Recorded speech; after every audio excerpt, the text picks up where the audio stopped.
Step into the darkness where reality blurs and nightmares come alive.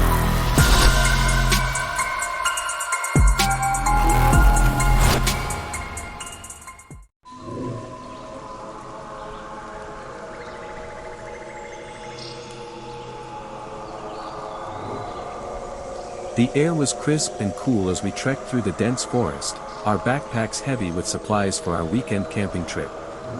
It was supposed to be a fun getaway, a chance to escape the hustle and bustle of city life and reconnect with nature. Little did we know, it would become a nightmare we would never forget. As the sun began to dip below the horizon, casting long shadows across the forest floor, we stumbled upon it, an abandoned cabin hidden deep within the trees. It loomed before us like a relic of a bygone era, its windows boarded up and its wooden exterior weathered by years of neglect. Despite the warnings ringing in the back of our minds, curiosity got the better of us, and we made our way towards the cabin. The door creaked ominously as we pushed it open, revealing a dimly lit interior shrouded in darkness. The air inside was musty and stale, and the silence was deafening as we cautiously stepped over the threshold. It felt like we had stepped back in time, the cabin frozen in a moment of forgotten history.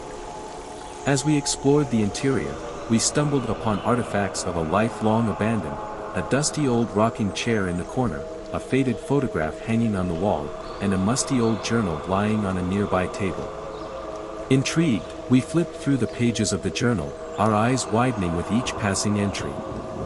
It spoke of a family who had once lived in the cabin, a husband, a wife, and their young daughter.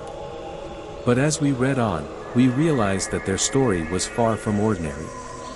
The entries grew more frantic and desperate as they went on, detailing strange occurrences that plagued the family night after night.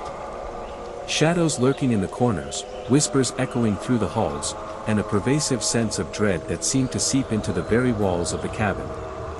As we read, a chill settled over us, and we couldn't shake the feeling that we were being watched. It was as if the spirits of the past were still lingering within the cabin, their presence palpable in the air around us.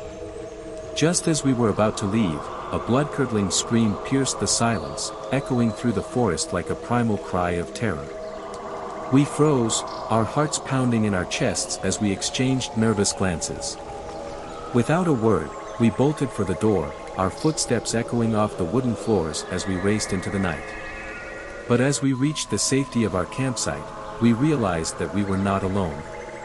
Shadows danced at the edge of the forest, their forms twisting and contorting in the darkness. Whispers filled the air, their words unintelligible yet filled with malice. Terrified, we huddled together around a flickering campfire, our eyes wide with fear as we waited for dawn to break.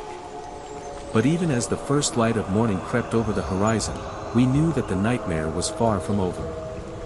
For in the depths of the forest, the echoes of the forgotten cabin lingered, a reminder of the darkness that lurked within us all. And as long as we remained in its shadow, we would never be truly safe. As the day wore on, we tried to shake off the events of the previous night, convincing ourselves that it had all been a figment of our imagination. But deep down, we knew better. There was something sinister about that cabin, something that defied explanation. Despite our misgivings, we decided to continue with our camping trip, hoping that the daylight would dispel our fears. But as evening approached and the shadows began to lengthen, a sense of unease settled over us once more. As we sat around the campfire, the crackling flames casting eerie shadows across our faces, we couldn't shake the feeling that we were being watched. Every rustle of the leaves, every snap of a twig, sent shivers down our spines, and we found ourselves constantly glancing over our shoulders, half expecting to see something lurking in the darkness. It wasn't long before the whispers began, a soft, insidious murmur that seemed to emanate from the depths of the forest. At first, we tried to ignore them, convincing ourselves that it was just the wind playing tricks on our ears. But as the voices grew louder, more insistent, we knew that something was terribly wrong. With trembling hands, we packed up our campsite, desperate to escape the forest and the horrors that lurked within. But no matter how fast we ran, it felt like the forest was closing in around us, its twisted branches reaching out like skeletal fingers to drag us down into the darkness. As we stumbled through the underbrush, our hearts pounding in our chests, I caught a glimpse of something out of the corner of my eye, a shadowy figure darting between the trees, its eyes gleaming with a malevolent light. I blinked, and it was gone, leaving me to wonder if I had imagined the whole thing. But as we reached the edge of the forest and emerged into the clearing beyond, I knew that we had not escaped unscathed.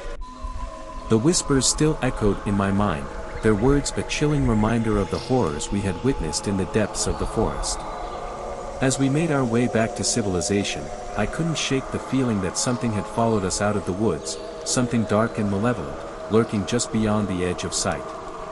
And as I glanced back at the forest one last time, I knew that the echoes of the forgotten cabin would haunt me for the rest of my days.